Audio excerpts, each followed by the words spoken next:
Begin the current Daf, Mesech the Sotah Daf begin the second line down at the top of the Yomim, where the Gemara continues in the related discussion from the previous Daf.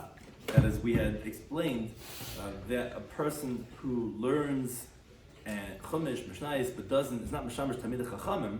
So since we mentioned that, so we get into discussion regarding such a type of person, how we qualify him. Shares corresponds to Bekazik and the Cheskel turn to Daf Chaim. Krishna bringing today's Daf. Some of the discussed in today's Daf are several terms used to describe this person that we said he's Kara. He learned Chumash, Shamar, Mishnayos, Leishimish Tamid Chacham. He didn't learn Gemara. Essentially, that's what it is. So he's considered Amoritz, and many different terminologies and descriptions we have of such a person. Then we continue with the types of people that were Mavali Olam, where we mentioned the Mishnah, discussing who's the Isha Krusha, the woman who shows like as if she is a Parish, but really she's just covering over her wicked ways. Makas Prushan, those people who act like they're Parish and they knock themselves in the walls.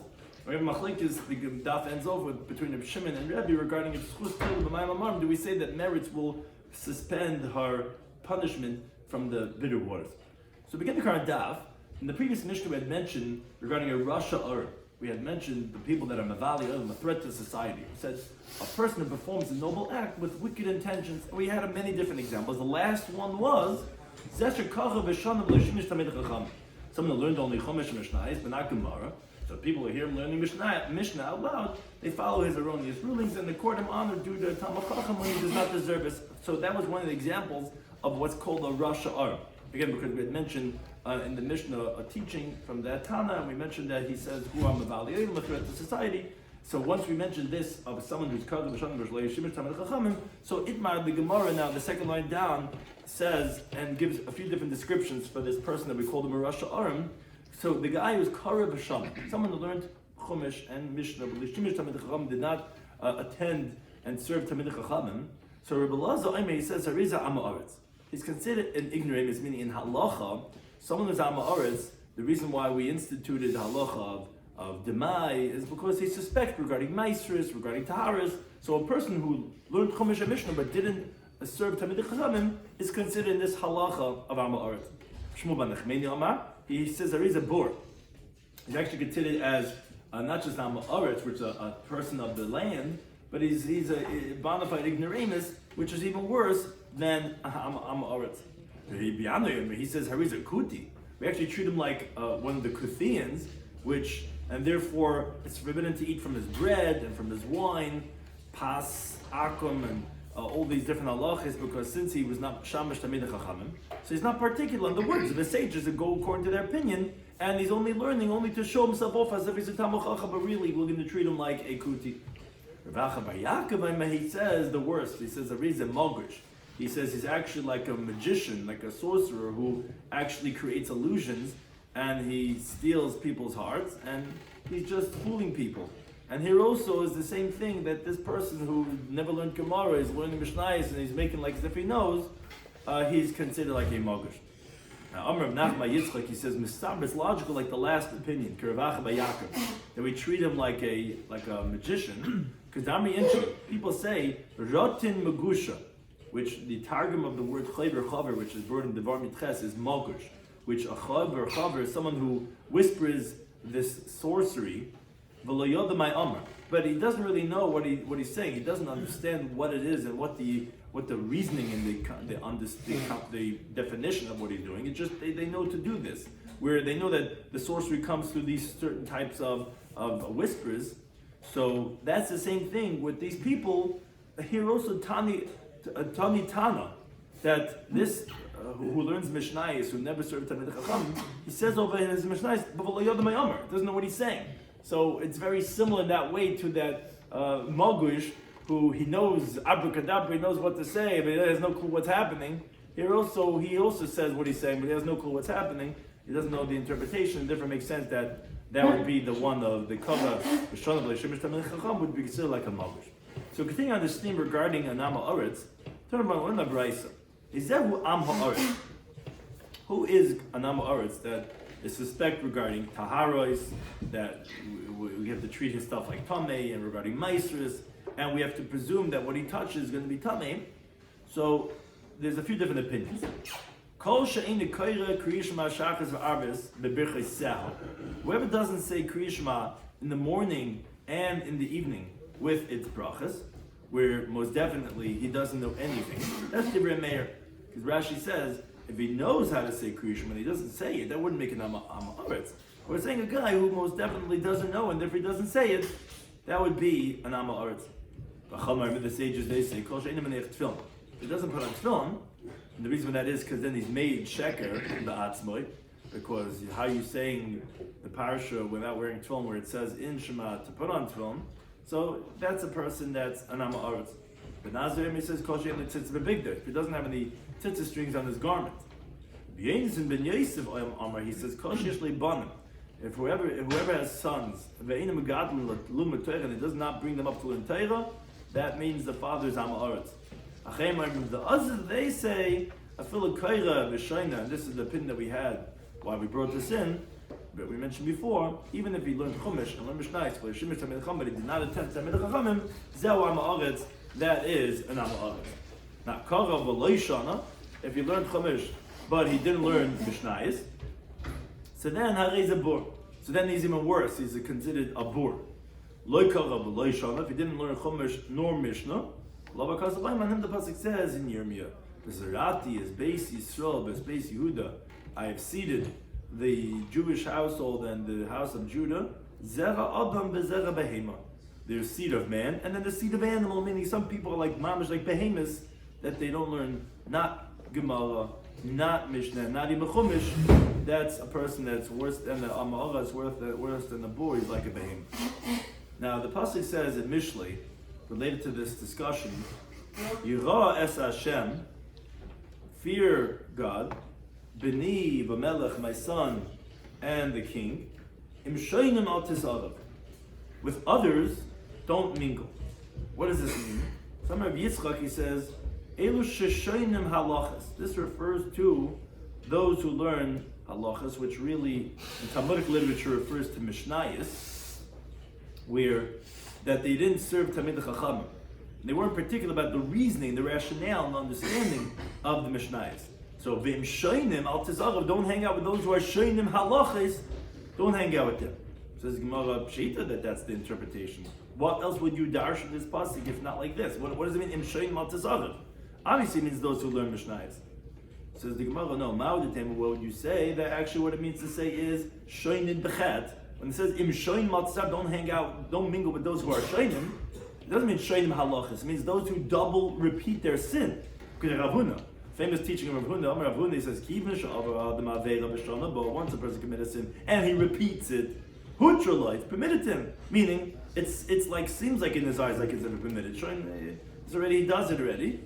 So that who he's warning his son, don't hang out with those, meaning some of the people do have various fine. But he did 2 times? No. He thinks it's like mutter to do. No, the drasha is not showing them that they repeated the Aveira, but actually, if someone is showing the halachas, someone is learning Mishnayos, don't hang out with him because he's evasion is vos azokt. He doesn't even know what he's saying, he's just saying over, but he has no clue.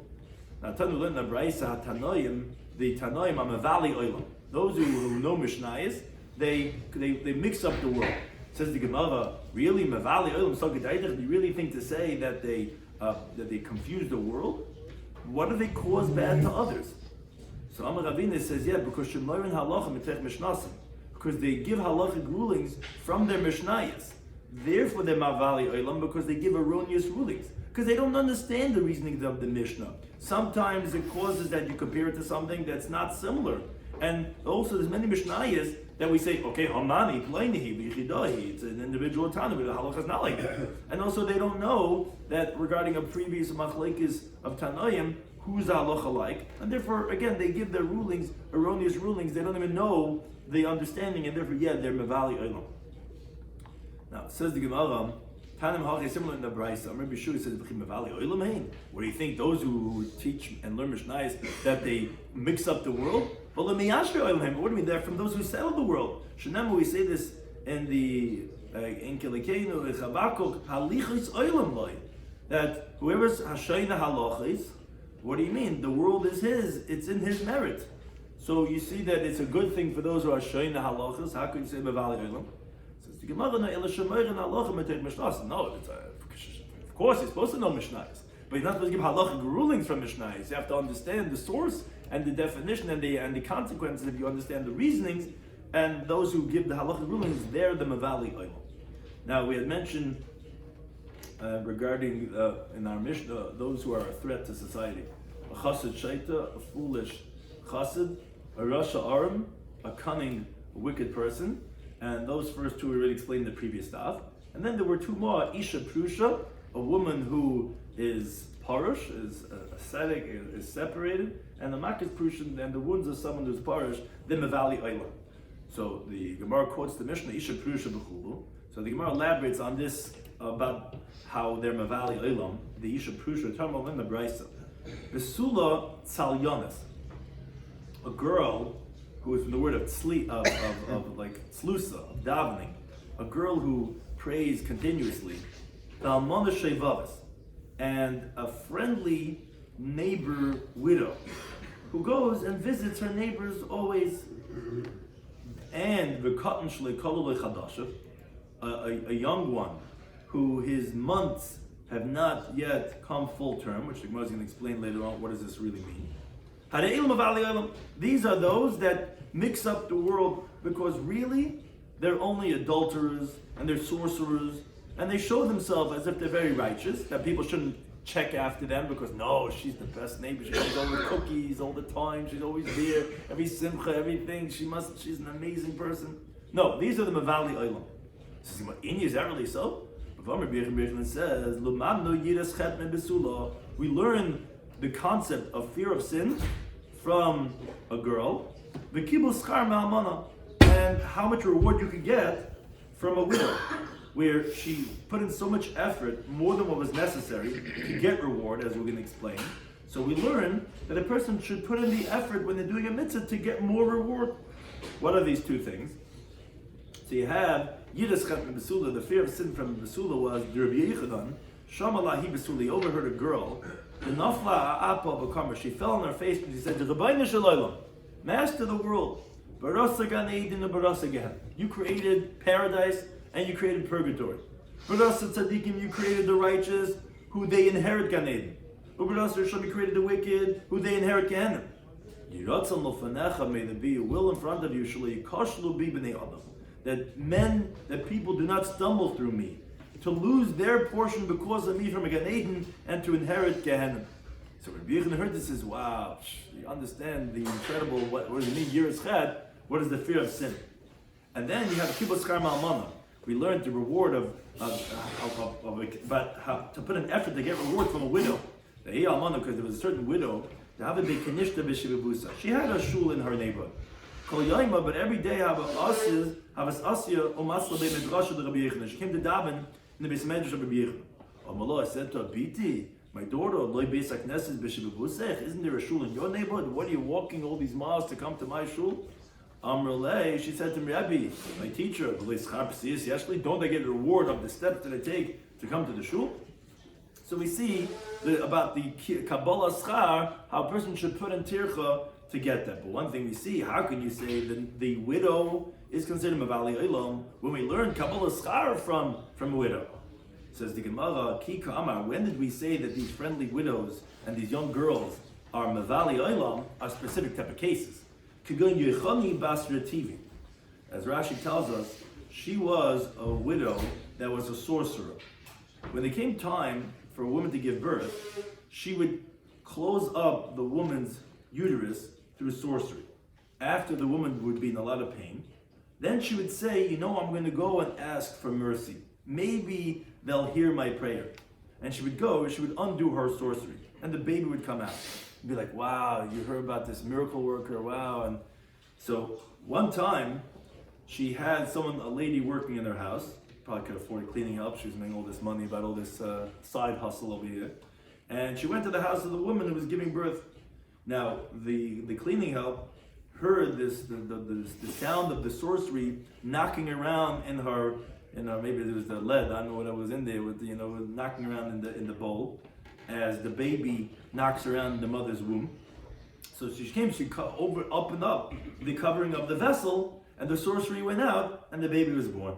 And then they realized that this woman was actually a sorcerer, because they realized that this must have been, that's how she was doing things. So that's what we mean to say, those types of people. But of course, it doesn't mean every young girl who davens. It means to say those who are just a cover for their insidious, for their hideous acts. That's what we mean to say they are the Mevaliyim.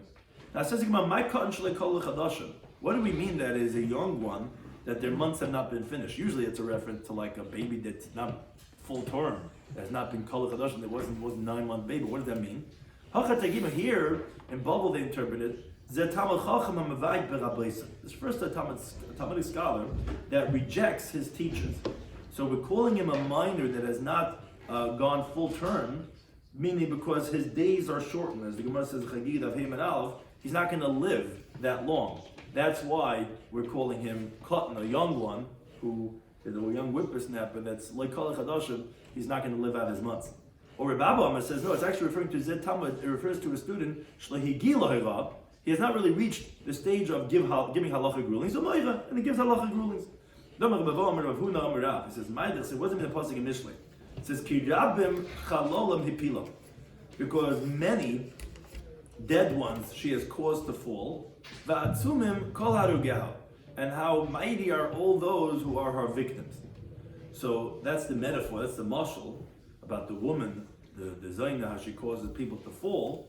But the nimshal is kirabim chalolam hipilam, like we said, that this is talking about a foreign woman.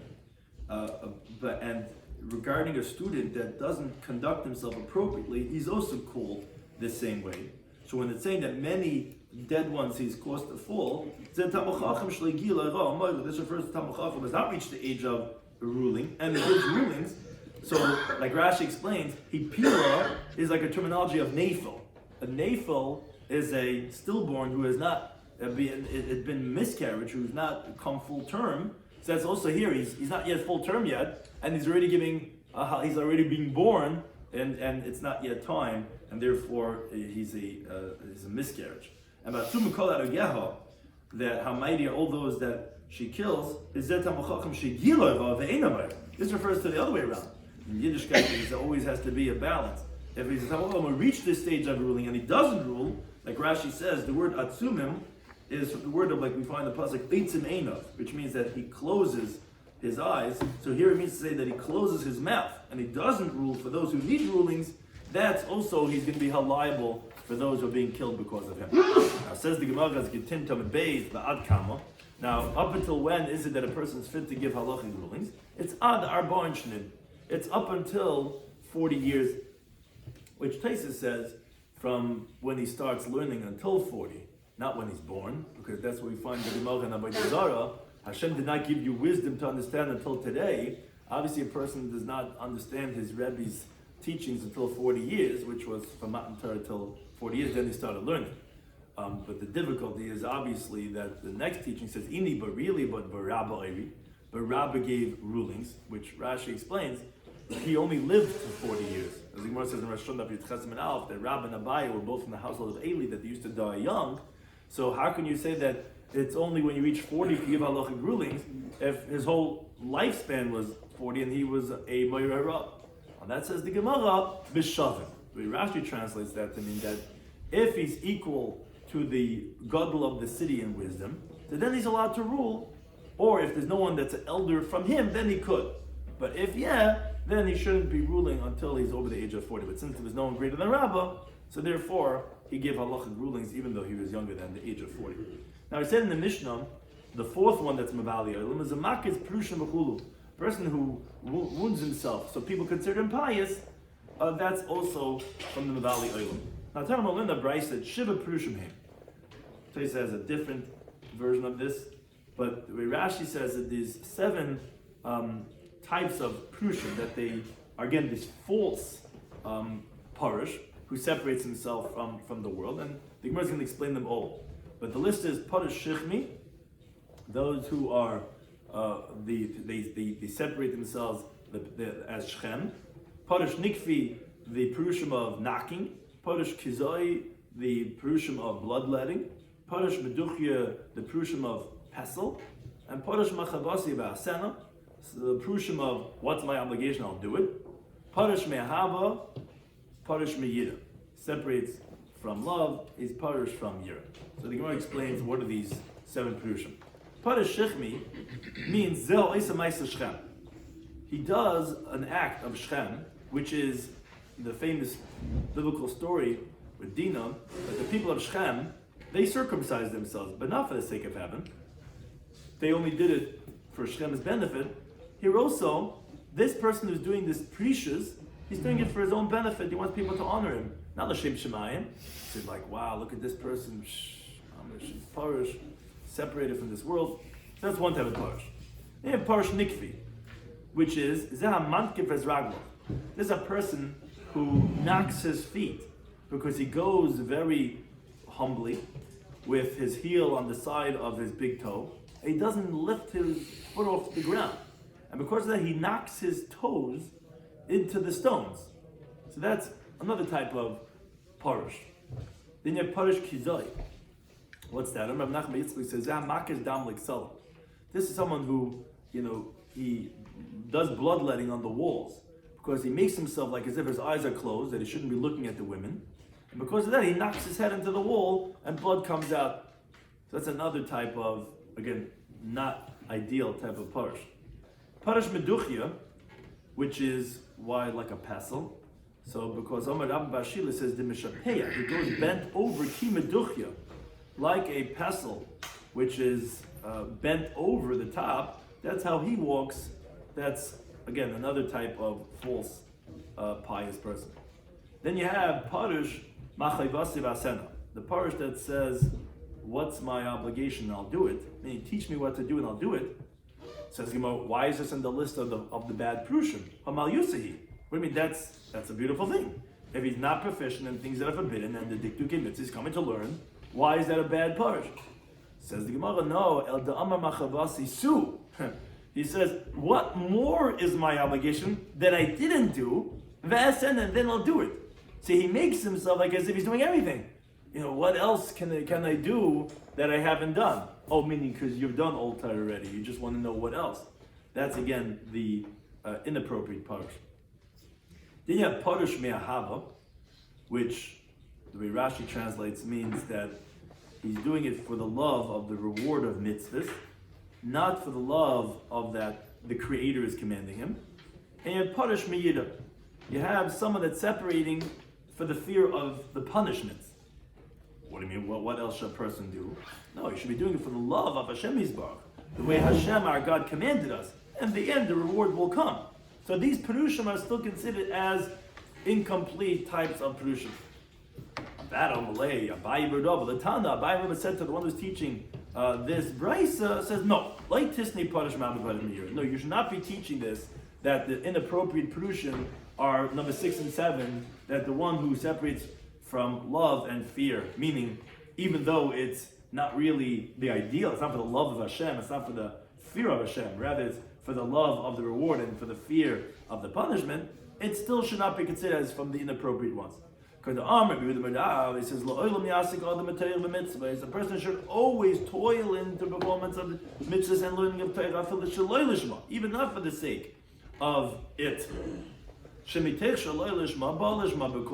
when you do it not for its sake, then you come to do it for its sake. So therefore, don't learn it.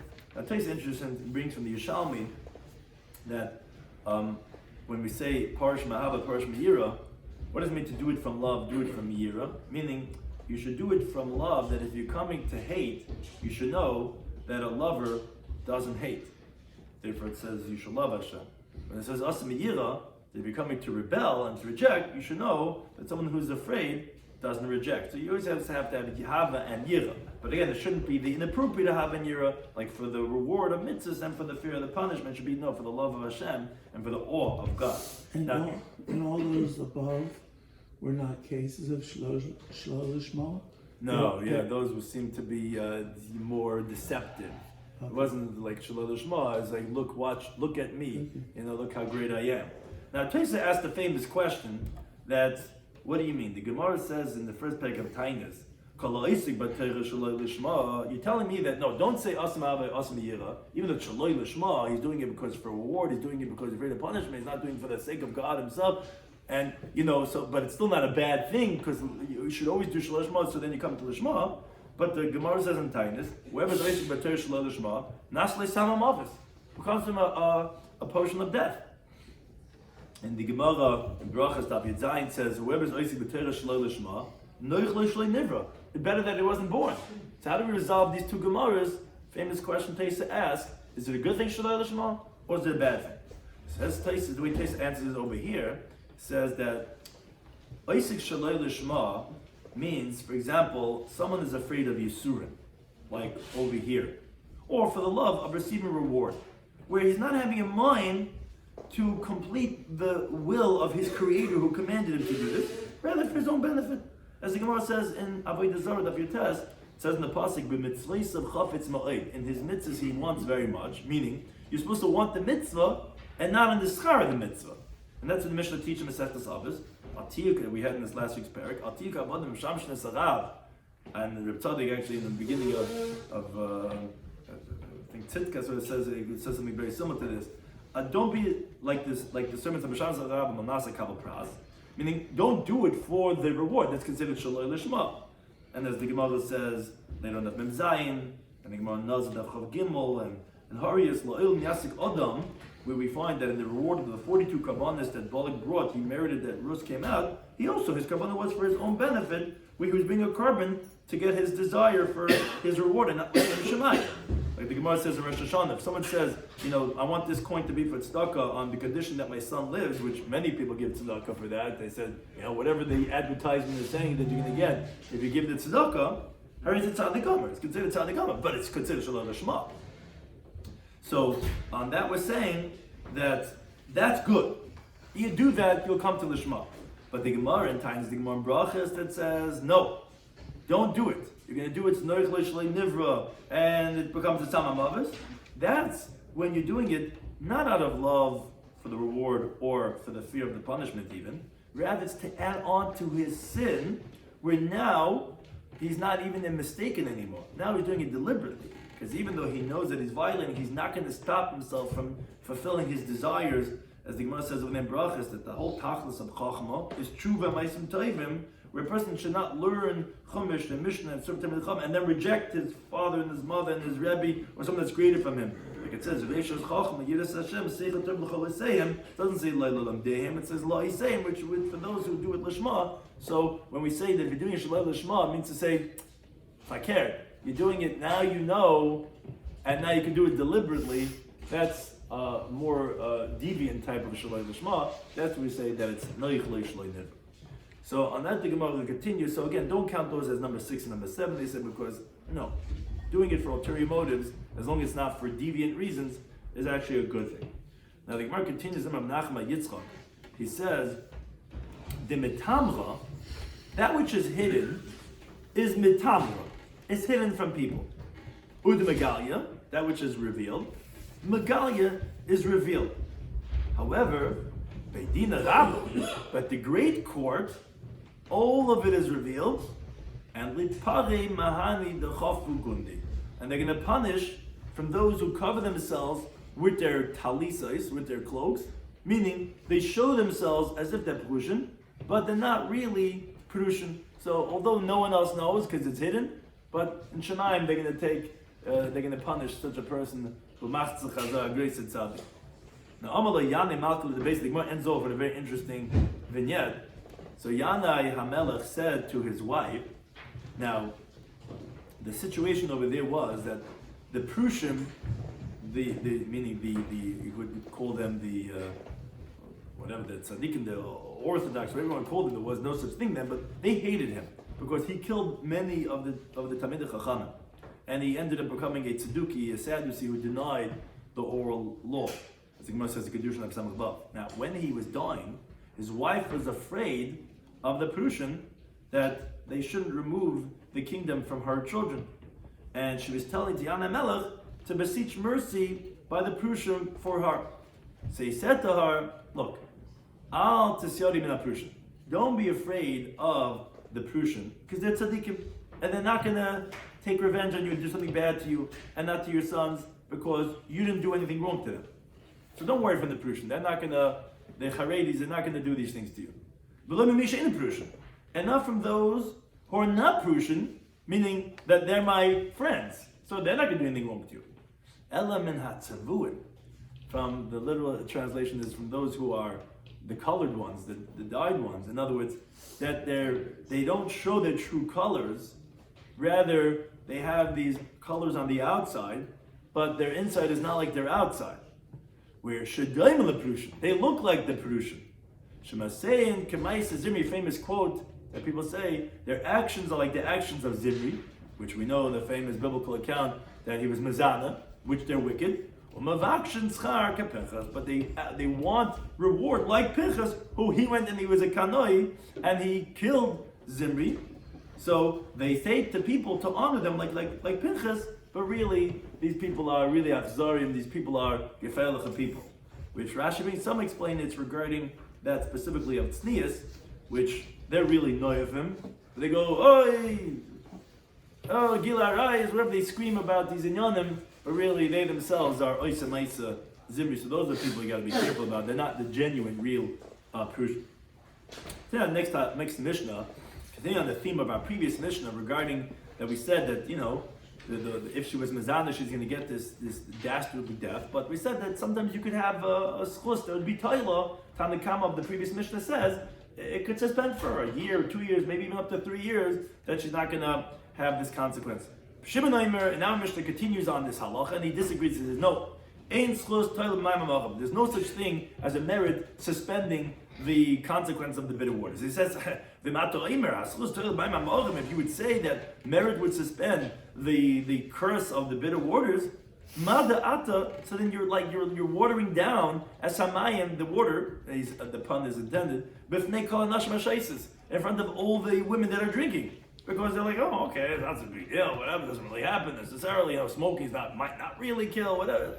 And you're actually spreading bad words about the pure ones who drank, because to me, some people say, she probably was Mazana. She just had a merit, and that's why, and it's going to be Maitzi Shema and all those people. So he says, no such thing, there's no schos toilet ma'im. Rabbi, he says, no, the merit will suspend by the bitter waters, but but she will not give birth, and she will not get better. Rather, she'll start deteriorating, so she's not going to right away burst and her stomach blow up and her thighs collapse like the way the Sotah is supposed to be. Rather, she starts deteriorating, and let's say if at the end she dies with that type of a death. But so that's a Rebbe holds that it's not going to be none, and it's not going to be all the way. Rather, he holds like somewhere in the middle that she'll start deteriorating, and we'll continue the Mishnah on the next Daf. What about